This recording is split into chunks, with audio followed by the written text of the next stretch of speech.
Hello दोस्तों, नमस्ते। Rawal sir YouTube channel पर हार्दिक स्वागत है। आज मैं आपको इस वीडियो में 2025 का जो मॉडल पेपर हुआ था उसका हम पार्ट 4 सॉल्व कराने वाले हैं। जो क्वेश्चन नंबर 14 से लेकर 20 तक हम इसमें सॉल्व कराएंगे। तो क्वेश्चन नंबर 14 है कि समांतर श्रेणी के प्रथम 15 पदों का योग ज्ञात कीजिए जिनका nवां पद an बराबर 3 + 2n है। देखो हमें दे रखा है an बराबर 3 + 2n, तो इससे हम पहले एक समांतर श्रेणी बनाएंगे।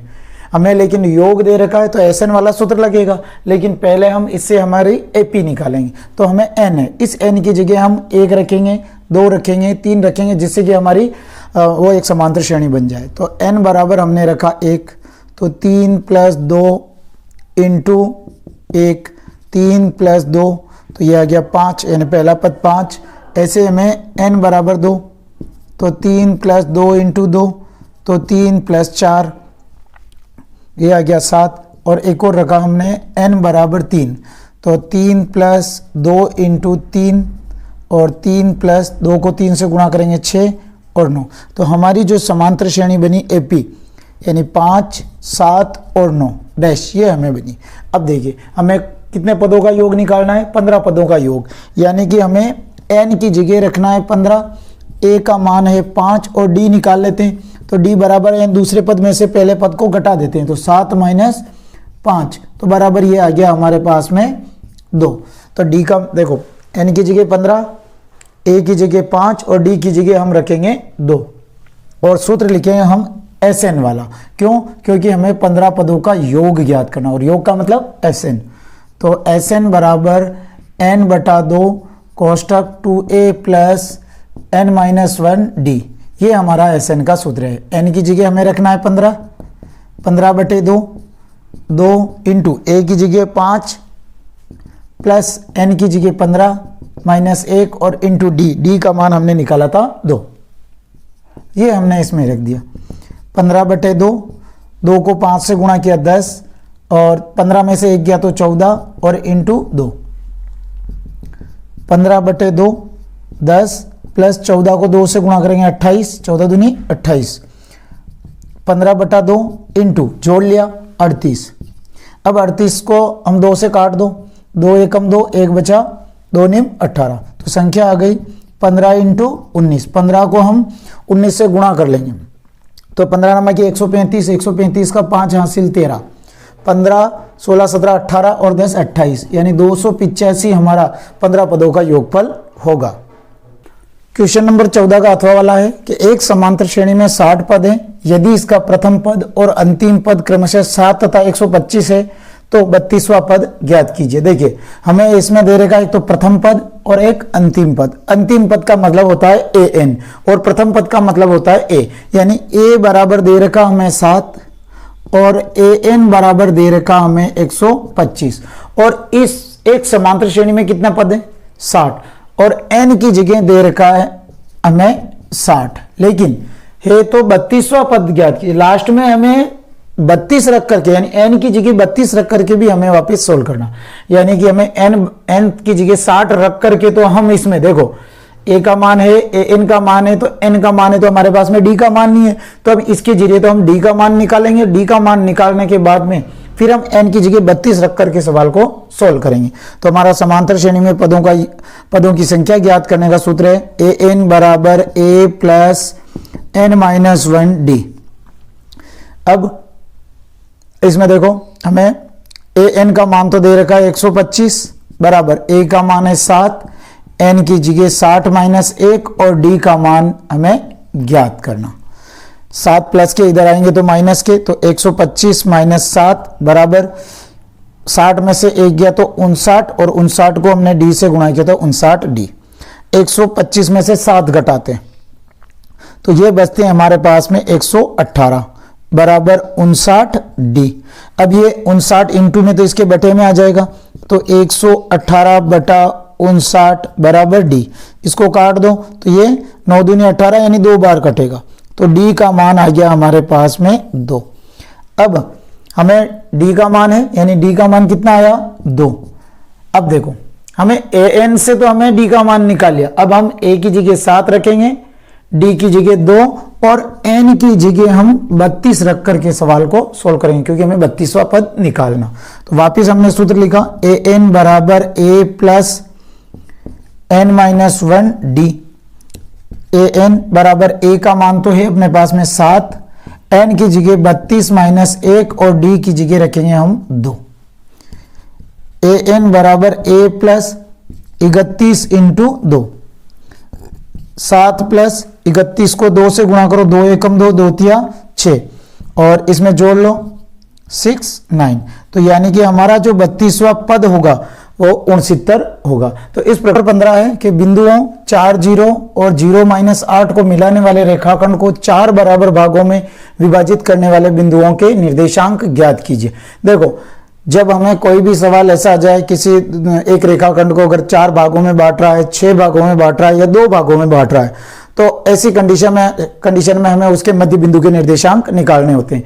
और अगर किसी में हम समत्रिभाजित करता है, यानी 3 भागों में बांट रहा है, 5 भागों में बांट रहा है, तो ऐसा कोई सवाल आता है तो उसको हमें बीच की दूरी से सोल्व कर सकते हैं, या हमें उसको रेखाखंड के अनुपात से भी हम निकाल सकते हैं। तो हमें इस वाली रेखा को हमें कितने भागों में बांट रहा है? 4। तो ए बी, ये इस टाइप से हमने इसको 1 2 3 4 भाग कर दिया, सी डी और ई। देखो, ए बी का मध्य बिंदु डी के निर्देशांक, फिर ए डी का मध्य बिंदु सी के निर्देशांक निकालेंगे और डी बी का मध्य बिंदु ई के निर्देशांक। तो हम पहले ले रहे हैं ए बी का मध्य बिंदु डी। अब ए और बी क्या है? 4 0 और 0 और -8। हमें मध्य बिंदु का सूत्र है x1 x2 बटे 2 और y बराबर y1 प्लस y2 बटे 2। x बराबर ये x1 y1 x2 y2, ये हमारे निर्देशांक। तो 4 प्लस 0 बटे 2, तो x बराबर 4 बटे 2, तो x बराबर 2 एकम 2, 2 दूनी 4, तो x का मान आया 2। वैसे हम y का निकाल लेते हैं, तो 0 प्लस माइनस -8 बटे 2, y बरोबर -8 बटे 2, y बरोबर 2 चौक 8 यानी माइनस के 2 और -4 हमारे डी बिंदु के निर्देशांक हो गए। अब हमें निकालना है एडी का मध्य बिंदु सी। एडी का मध्य बिंदु सी यानी निर्देशांक लिख दो। ए के निर्देशांक तो है 4 0 और डी के 2 और -4। हमें बीच की दूरी का सूत्र x बराबर x1 x2 बटे 2 और y बराबर y1 प्लस y2 बटे 2। x बराबर ये है x1 y1 x2 y2, यानी x1 का मान तो है 4 प्लस x2 का मान है 2 बटे 2। x बराबर 4 और 2 6 बटे 2, 2 एकम 2, 2 तिया 6, तो x बराबर आ गया हमारे पास में 3। ऐसे हम y वाला निकाल लेते हैं। y1 का तो है 0 और प्लस माइनस -4 बटे 2, तो y बराबर -4 बटे 2, 2 एकम 2, 2 दूनी 4, तो y बराबर आ गया -2। तो हमारे जो C बिंदु के जो निर्देशांक हो जाएंगे 3 और -2, 3 और -2 हमारे C बिंदु के निर्देशांक हो जाएंगे। ऐसे ही हम निकालते हैं किसका? DB का मध्य बिंदु E। DB का मध्य बिंदु E के निर्देशांक, तो D के निर्देशांक तो है 2 -4 और B के निर्देशांक है 0 और -8। वापस हम बीच की दूरी मध्य बिंदु x बराबर x1 x2 बटा 2 और y बराबर y1 प्लस y2 बटा 2। x1 y1 x2 y2 ये हमारे निर्देशांक है। जमा दो इस पे। x1 का तो है 2 प्लस 0 बटे 2, x बराबर 2 बटे 2, 2 में 2 का भाग लगाया तो 1, तो x बराबर आया 1। ऐसे हम y वाला निकाल लेते हैं। y1 का है -4 और y2 का है -8, क्योंकि प्लस माइनस माइनस बटे 2, तो y बराबर माइनस प्लस माइनस के 12 बटे 2, 2 एकम 2, 2 छंग 12, तो y बरोबर आया -6। तो हमारे ई बिंदु के निर्देशांक हो जाएंगे 1 और -6। तो इस प्रकार से हम मध्य बिंदु के निर्देशांक जब किसी को 4 भागों में बांट रखे हों तो हमें सी, डी और ई बिंदु के हम निर्देशांक आसानी से इस सूत्र से निकाल सकते हैं। 15वें क्वेश्चन का अथवा वाला है कि बिंदु ए के निर्देशांक ज्ञात कीजिए जहां ए बी एक वृत्त का व्यास है और जिसका केंद्र 2-3 है तथा बी के निर्देशांक 1 और 4 है। देखो ये एक वृत्त है और ये वृत्त का एक व्यास है, ठीक है, और ये वृत्त का व्यास है, वृत्त का केंद्र बिंदु है O और हमने इसको A और B प्रश्न में दे रखा है, ए बी एक वृत्त का व्यास है। अब देखिए O ए बी का मध्य बिंदु हो गया ना O, तो हमें इसमें मध्य बिंदु के निर्देशांक से हमें A के निर्देशांक ज्ञात करेंगे। अब देखो B के निर्देशांक दे रखे हैं हमें 1 और 4 और इसका हमें केंद्र बिंदु के निर्देशांक दे रखे हैं 2 और -3। हमें A के निर्देशांक ज्ञात करना, तो A के निर्देशांक को हमने मान लिया x1 और y1, ये हो गया हमारा x2 y2 और ये हो गया x और y। अब हमें इसको मध्य बिंदु वाले सूत्र से निकालना। मध्य बिंदु के निर्देशांक का सूत्र क्या होता है? x बराबर x1 प्लस x2 बटा 2 और y बराबर y1 प्लस y2 बटा 2। तो x बराबर x1 प्लस x2 बटे 2 और y वाला हो जाएगा y1 प्लस y2 बटे 2। अब देखिए x का मान तो है 2, तो इस x की जगह रखा हमने 2 बराबर x1 का मान हमने x1 ही रखा प्लस x2 का मान है 1 बटे 2। अब देखो ये बटे में इसकी बटा 1 लगाया, क्रॉस गुणा कर लो, 2 को 2 से गुणा किया 4 बराबर x1 प्लस 1। ये 1 प्लस का बराबर से इधर पक्षांतरण करेंगे तो प्लस का इधर आएगा तो माइनस का, 4 माइनस 1 बराबर x1, 4 में से 1 गया तो 3, तो x1 का मान आ गया हमारे पास में 3। एक आंसर तो ये। अब हमें y वाला निकाल लेते हैं।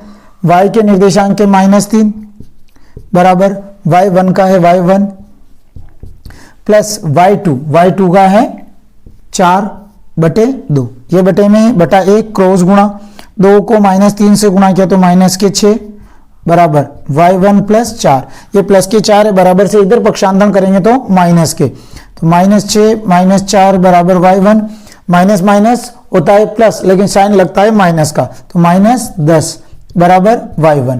तो हमारे x1 और y1 के जो निर्देशांक हो जाएंगे 3 और -10 हमारे इसके निर्देशांक होंगे। क्वेश्चन नंबर 16 है कि सिद्ध कीजिए कि बाह्य बिंदु से वृत्त पर खींची गई स्पर्श रेखाओं की लंबाइयां बराबर होती है। देखो स्पर्श रेखा शब्द आते ही आपके दिमाग में इस टाइप का चित्र आ जाना चाहिए।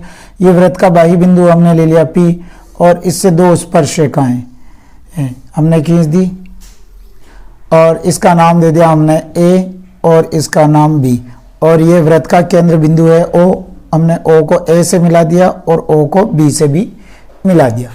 ये वृत्त का केंद्र बिंदु O को हमने वृत्त के बाह्य बिंदु P से मिला दिया। इस प्रकार से हम एक आकृति बना सकते हैं।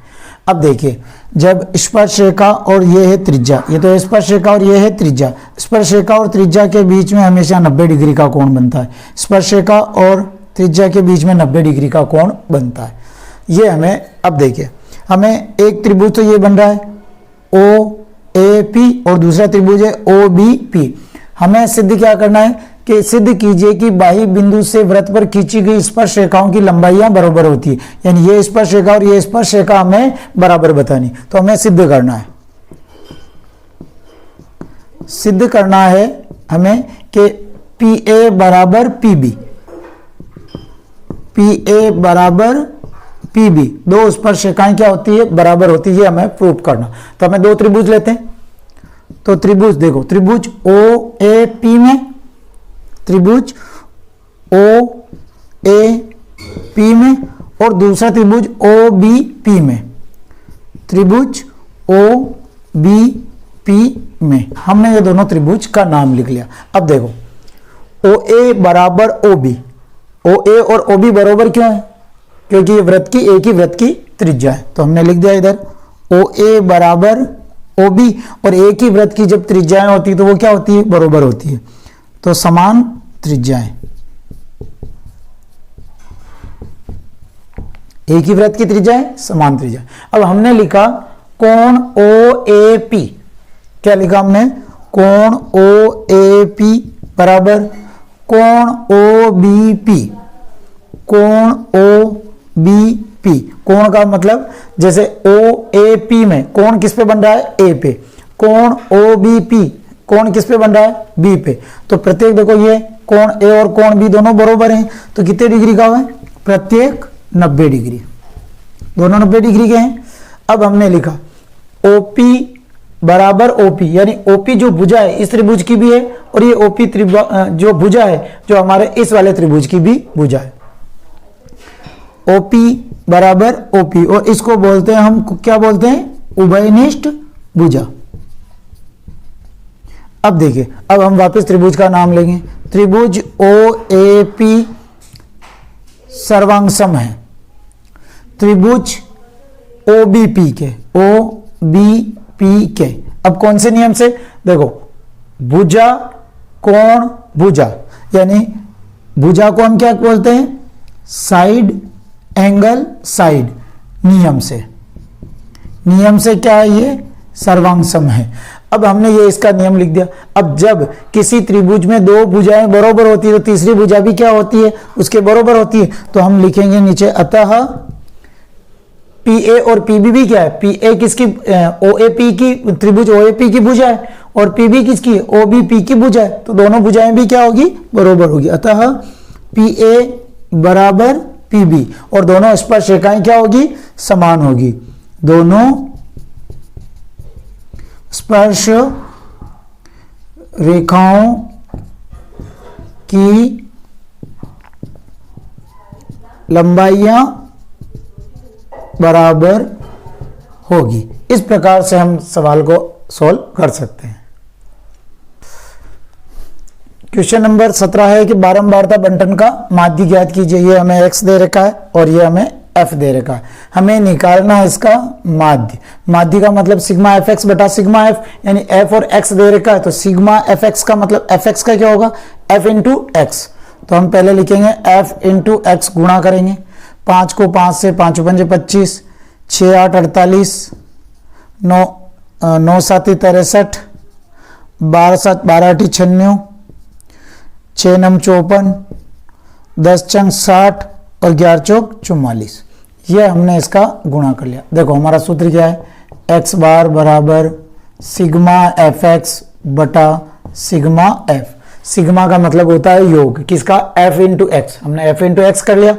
इसकी हम टोटल करेंगे, जो 8 5 13, 14 15 16, 16 और 4 20, 20 और 10 30, 30 की सुपर हासिल 3, 3 2 5, 5 और 10 15, 15 और 5 20, 30 39, यानी ये आई हमारे सिग्मा एफ एक्स आया 390। अब हमें एफ की टोटल करनी, 8 5 13, 13 और 12 25, 25 और 9 34, 34 और 6 40 और 50, इसकी टोटल आई 50। यानी सिग्मा एफ एक्स बार बराबर सिग्मा एफ एक्स तो आया 390 बटे सिग्मा एफ आई 50 बटे 50। 0 से 0 काट दो। अब बचे अपने पास में 39।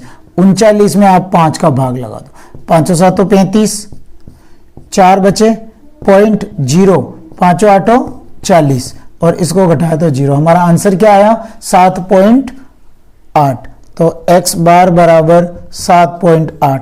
ऐसे हम माध्य के आंसर निकाल सकते हैं। तो 2026 में भी बोर्ड में ऐसा कैसे क्वेश्चन आएगा, टेक्निक यही रहेगी लेकिन संख्याएं चेंज हो जाएगी। क्वेश्चन नंबर 17 का अथवा है कि यदि बंटन का माध्य 7 हो तो p का मान हमें ज्ञात करना। लेकिन बात किसकी हो रही है, माध्य।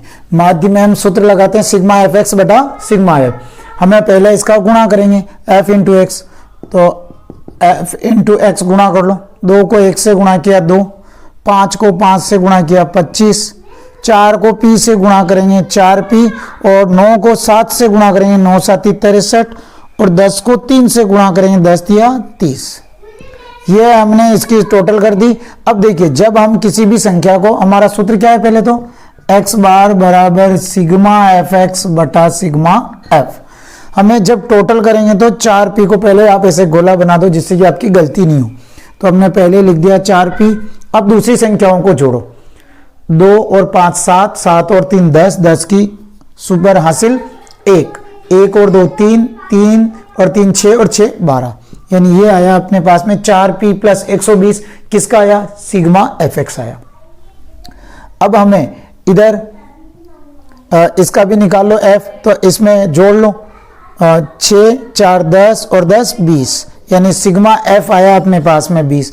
देखो x बार माध्य का मान दे रखा है 7 बराबर सिग्मा fx आया 4p प्लस 120 बटे f है 20। देखो ये बटे में इसके बटा 1 लगाया, क्रॉस गुणा 7 दूनी 14, 140 बराबर 4p प्लस 120, 120 प्लस के इसको हम बराबर से इधर पक्षांतर करें तो प्लस का इधर आएगा तो माइनस का, 140 माइनस 120 बराबर 4p, 140 में से 120 घटाए तो 20 बराबर 4p, इंटू में संख्या तो बटे में चली जाएगी, बटे 4 बराबर p, 4 एकम 4, 4 पंजे 20, यानी p का मान आया हमारा 5। तो ऐसे नंबर 18 है कि दो संख्याओं के वर्गों का अंतर 180 है, छोटी संख्या का वर्ग बड़ी संख्या का 8 गुना है, दोनों संख्याएं ज्ञात कीजिए। एक क्वेश्चन, इंपॉर्टेंट क्वेश्चन भी है, तो हमें इसको करेंगे, हम सॉल्व कर रहे हैं। तो माना कि बड़ी संख्या x, तो हमें इसमें छोटी संख्या हमारी हो गई y। हमें देखो बड़ी संख्या x हो गई और छोटी संख्या हो गई y। अब पहली शर्त क्या है कि दो संख्याओं के वर्गों का अंतर 180 है, तो बड़ी संख्या का हम वर्ग करते हैं, तो वर्ग करेंगे तो इसका क्या होगा x स्क्वायर, और छोटी संख्या का भी हम वर्ग करेंगे तो ये क्या होगा y स्क्वायर। प्रश्न में है अंतर का मतलब होता है माइनस, यानी x square minus y square बराबर कितना है 180, तो यानी x square minus y square बराबर 180, समीकरण नंबर फर्स्ट। ये हमने पहली शर्त के अकॉर्डिंग किया। अब क्या कह रहा है, छोटी संख्या का वर्ग बड़ी संख्या का 8 गुना है, यानी छोटी संख्या क्या है y, ठीक है, छोटी संख्या का वर्ग, यानी छोटी संख्या को माना हमने y और इसका वर्ग क्या होगा y स्क्वायर बराबर बड़ी संख्या का 8 गुना, यानी छोटी संख्या का वर्ग बड़ी संख्या का 8 गुना, और बड़ी संख्या को माना हमने x और इसका 8 गुना यानी 8, तो y स्क्वायर बराबर 8 को x से गुणा कर देंगे 8x, समीकरण नंबर 2। अब देखिए हमें y स्क्वायर का मान क्या आया, y स्क्वायर का मान क्या आया 8x है ना, तो हम लिखेंगे इसमें y स्क्वायर के मान को समीकरण 1 में रखने पर, समीकरण नंबर 1 है x square minus y square बराबर 180। हम वाई स्क्वायर की जगह क्या रखेंगे 8x, तो एक्स स्क्वायर माइनस 8x बराबर 180। हम 180 को हम इधर पक्षांतरण करेंगे, तो एक्स स्क्वायर माइनस 8x ये प्लस का था, बराबर से इधर पक्षांतर करेंगे तो माइनस के 180 बराबर 0। अब हमारी द्विघात समीकरण बनी x square minus 8x minus 180 बराबर 0। अब हमें इसको श्रीधर आचार्य विधि से हम इसको सोल्व करेंगे। तो श्रीधर आचार्य विधि में हमें पहले तो a का मान चाहिए, तो कुछ भी नहीं है, तो a बराबर 1, b बराबर माइनस 8 और c बराबर है माइनस 180। हमारा श्रीधर आचार्य विधि का जो सूत्र है minus b plus minus root b square minus 4ac बटे 2 है, ये हमारा श्रीधराचार्य विधि का सूत्र होता है। देखो b की संख्या है माइनस 8, तो माइनस और minus 8 plus minus root b का स्क्वायर यानी माइनस 8 का स्क्वायर माइनस सूत्र के 4 इंटू a की संख्या है 1 और इंटू c की संख्या है माइनस 180 बटे 2 into 1, minus minus plus plus minus root 8 8 64 minus minus plus और 18 36 18 54 18 चौक 72 720 बटे 2, तो 8 प्लस माइनस इसको हमने किया 720 में 64 जोड़ लो 784, तो 784 बटे 2, इसमें मान आया 8 प्लस माइनस रूट 784/2। या तो हम 784 के गुणनखंड करो और या फिर 784 का हमें वर्गमूल पता होना चाहिए। तो 784 के वर्गमूल होते हैं 28, यानी 28 और 28 को हम गुणा करते हैं तो 784 होते हैं। तो 8 ± 28/2। अब हमें एक बार प्लस ले लें तो 8 + 28/2। तो इसको जोड़ा हमने 8 और 8 16, तो ये हो गया 36/2। काट दो इसको, 2 एकम 2, 2 8 16, यानी एक तो 18 आया, माइनस का साइन ले लेते हैं। 8 - 28/2, इसको सोल्व किया तो -20/2। तो ये आया अपने पास में -10। हमें ऋणात्मक कोई भी संख्या नहीं लेनी, तो हमें इसमें देखो x की जगह हम क्या रखेंगे 18। अगर x की जगह हम 18 रख देंगे तो ये हमारा छोटी संख्या आ जाएगी। देख लो, देखिए y² = 8 × 18, y² = 8 × 8 = 64 और 8 और 6 14, स्क्वायर हटेगा तो y = 144 का हम वर्गमूल निकालेंगे तो y बराबर आ जाएगी 12। यानी कि हमें देखो x बराबर तो आई 18 और y बराबर हमारी संख्या हो जाएगी 12। तो इस प्रकार से हम दो संख्याएं बहुत सरल तरीके से आराम से निकाल सकते हैं। क्वेश्चन नंबर 19 है कि सिद्ध कीजिए कि 1/1 + sin theta plus 1/1 - sin theta बराबर 2 sec स्क्वायर थीटा हमें आंसर लाना है। तो देखिए, जब हमें कोई भी सवाल, हमें जो सिद्ध करने वाला सवाल है, जब हमें बटे में संख्या हो तो हमें उसका पहला काम है कि हमें एलसीएम लेना। देखो साइन और साइन में तो पहले चेंज है, तो हम इसको चेंज नहीं कर सकते। तो हम इसको सोल्व कर रहे हैं और ये है एलएचएस साइड और ये है आरएचएस साइड। हमें एलएचएस साइड को सोल्व करना और आंसर हमें लाना है 2 sec स्क्वायर थीटा। देखो लिख लो इसको एक बार, 1/1 + sin theta plus 1/1 - sin theta. इन दोनों का हमने एलसीएम लिया तो इन दोनों का एलसीएम दोनों आ जाएगा, 1 + sin थीटा और 1 - sin थीटा। देखो 1 + sin थीटा और 1 - sin थीटा में 1 + sin थीटा का भाग लगाए तो 1 + sin से 1 + sin कैंसल, बचा क्या 1 - sin। 1 - sin को हमने 1 से गुणा किया तो 1 - sin थीटा प्लस, अब 1 + sin में 1 - sin में इन दोनों में 1 - sin का भाग लगाए तो 1 - sin से 1 - sin कैंसल, बचा क्या 1 + sin। तो यहां लिख दिया 1 + sin थीटा। अब देखो ये तो है माइनस का और ये है प्लस का, तो ये sin थीटा से sin थीटा कैंसल। अब बचा एक प्लस का और एक प्लस का, 1 और 1 2 बटे 1 + sin थीटा और 1 - sin थीटा।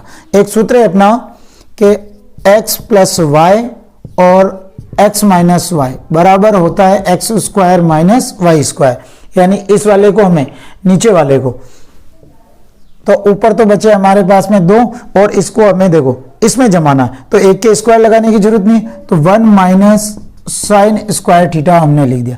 एक सूत्र होता है अपने पास में कि 1 - sin स्क्वायर थीटा बराबर होता है cos स्क्वायर थीटा, ये हमारा एक सूत्र होता है। तो 1 - sin स्क्वायर थीटा की जगह क्या लिख देंगे cos square theta, 2/cos square theta. और cos स्क्वायर थीटा देखो cos थीटा बराबर होता है 1/sec थीटा, ये एक सूत्र होता है। तो cos की जगह हम लिखेंगे 1/sec, तो 2/1/sec थीटा। और देखो इसके स्क्वायर है तो इसके भी हम लगा देंगे स्क्वायर। अब इसको 2/1 इंटू इसको उल्टा करेंगे तो sec स्क्वायर थीटा और 2 को sec से गुणा करेंगे तो 2 sec स्क्वायर थीटा, और यही हमें आंसर लाना है। तो LHS बराबर RHS, यानी दोनों साइडें हमारी क्या है इक्वल है। देखिए क्वेश्चन 19 का अथवा वाला है कि सिद्ध कीजिए कि sin square theta cos theta plus cos cube theta plus tan theta sin theta बराबर sec थीटा। यानी हमें इस LHS साइड को सोल्व करना और आंसर हमें sec थीटा में लाना। तो चलो हम सोल्व करते हैं इसको। देखिए इनमें हमें यहां से sin square theta cos theta और प्लस cos क्यूब थीटा में हम यहां से ही देख रहे हैं, तो इसमें कॉमन क्या है, देखो cos इधर है और cos इधर, तो हमने इसमें cos थीटा कॉमन ले लिया। तो इधर बचा अपने पास में sin स्क्वायर थीटा और प्लस, देखो कोस क्यूब में से एक कोस बाहर आ गया तो इधर क्या बचा, कोस स्क्वायर थीटा, ये हमने लिख दिया, प्लस अब टेन थीटा बराबर होता है साइन थीटा बटे कोस थीटा और इनटू साइन थीटा। अब देखो इधर लिख देते हैं हम सूत्र कि टेन थीटा बराबर होता है साइन बटा कोस, और एक हमने इधर, अब एक सूत्र बन रहा अपना इधर कि sine square theta plus cos square theta बराबर होता है 1, यानी कि इस पूरे की जगह हम रख देंगे, इसका मान क्या रखेंगे 1। तो इधर तो है cos theta into 1 plus sign को साइन से गुणा करो तो साइन स्क्वायर थीटा बटे कोस थीटा। अब देखो एक को कोस से गुणा करो तो cos theta plus sine square theta बटा कोस थीटा। अब ये बटे में बटा 1 लगाओ तो वापस इनका एलसीएम लो तो कोस थीटा, तो कोस थीटा में 1 का भाग लगाया, कोस बाहर गया, कोस को कोस से गुणा किया तो cos square theta plus sine square theta. अब देखो साइन इधर आए चाहे उधर आए लेकिन प्लस है, तो कोस स्क्वायर थीटा और साइन स्क्वायर थीटा का मान क्या हुआ 1 बटे कोस थीटा। एक सूत्र है अपना 1 अपॉन कोस थीटा बराबर होता है सेक थीटा, तो 1 अपॉन कोस की जगह लिख देंगे हम सेक थीटा और यही हमें प्रूफ करना है। तो हमारा क्या हो जाएगा LHS इक्वल टू RHS। ऐसे हमारे दोनों साइडें हम आराम से इसको सोल्व कर सकते हैं। क्वेश्चन नंबर 20 है बंटन का माध्यक ज्ञात कीजिए। हमें निकालना इसका माध्यक, और माध्यक में हमें पता है कि CF टेबल बनती है। क्या बनती है CF, और CF को कहते हैं हम संचयी बारंबारता। अब संचयी बारंबारता कैसे निकालते हैं, यहाँ जो भी संख्या होगी, हमें कुछ भी हो, यहाँ पे 2 हो 5 हो 8 हो, तो ऐसे कैसे लिखते हैं 22 में 18 जोड़ते हैं, 8 और 2 10, 3 और 1 4, 40 में 20 जोड़ो 60 में 12 जोड़ो 70, 72 में 15 जोड़ो 5 और 7 और 8, और 87 में 13 जोड़ेंगे तो ये होगा हमारे पास में 100। अब ये ध्यान में रखना है आपको कि ये जो 100 है इसकी f की टोटल, यानी बारंबारता को कहते हैं हम f, यानी इसकी टोटल भी 100 आनी चाहिए। अगर इसकी टोटल 100 आती है तो ये राइट है, नहीं तो रॉन्ग है। जोड़ो 2 और 8 10, 10 और 2 12, 12 और 5 17 और 3 20, 20 की सुपर हासिल 2, 2 2 4 5 6 7 8 9 10, यानी कि ये हमारा सवाल सही है। अब हम निकालेंगे m बराबर n अपॉन 2, यानी n का मतलब बारंबारता का योग कितना है 100 बटे 2, काट दो इसको, 2 पंजे 10, यानी 50 आए। अब हम देखेंगे 50 जो CF में देखेंगे, देखो 50 किस में आ सकते हैं 60 में आएगा, क्योंकि 41 से लेकर 60 तक की संख्या 60 में आएगी और 61 से लेकर 72 तक की संख्या इसमें आएगी, तो 50 तो हमारे 60 में आएगा। 50 जो कि CF 60 में है, 60 में है, जो वर्ग अंतराल इसका क्या होगा, वर्ग होगा इसका 27 से 37, 27 से 37 होगा।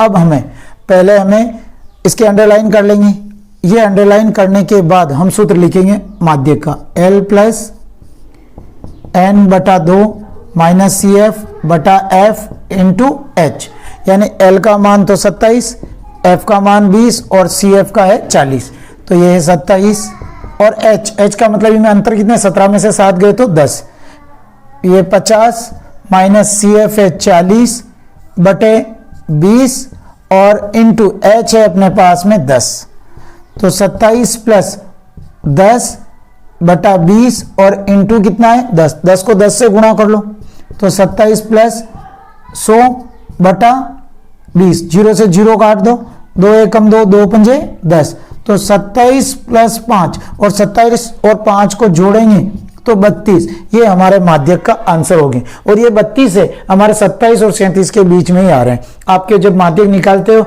ना तो 27 से कम आने चाहिए ना 37 से ज्यादा आने चाहिए, तो इस प्रकार से हम बहुत सरल विधि से हम माध्यक निकाल सकते हैं। और ध्यान में रखिए कि एग्जाम में 100% ये 4 नंबर का क्वेश्चन आपके 2026 में भी आएगा, तो ऐसा क्वेश्चन आप कंप्लीट करें और इसकी प्रैक्टिस करें जिससे आपको इसका बेनिफिट मिले। अभी इसका अथवा वाला है कि बंटन का बहुलक ज्ञात कीजिए। तो देखो बहुलक में आपको ऐसे वर्ग अंतराल और बारंबारता दे रखी हो ऐसे, तो इसमें हम बारंबारता में सबसे बड़ी संख्या देखते हैं। तो सबसे बड़ी संख्या कौन सी है 17, तो हम इसके अंडरलाइन कर लेंगे। अब हमें बहुलक का सूत्र लिखेंगे, तो L plus F1 minus F0 बटे 2F1 minus F0 minus F2 और इंटू H, ये हमारा बहुलक का सूत्र होता है। बहुलक के सूत्र में आपके मिस्टेक नहीं होनी चाहिए। अब देखो, ये तो हो गया L, L का मतलब 20 और सबसे बड़ी संख्या है 17 यानी F1 हो जाएगा, तो F1 का मान 17। फिर है F0, F0 का मान 16 और F2, F2 का मान हो जाएगा 12। और फिर आ रहा है अपने पास में H, H का मतलब 11 में से 2 घटा दो 9, तो यानी H की जगह हम 9 रखेंगे। और अब हमारे जो बहुलक में आंसर आएंगे 20 और 29 के बीच में आने चाहिए, ना तो 20 से कम आने चाहिए और ना 29 से ज्यादा आना चाहिए। तो L का मान है 20 प्लस F1, F1 है 17 माइनस F0 है 16 बटे 2 इंटू F1 है 17, F0 है 16 और F2 है 12।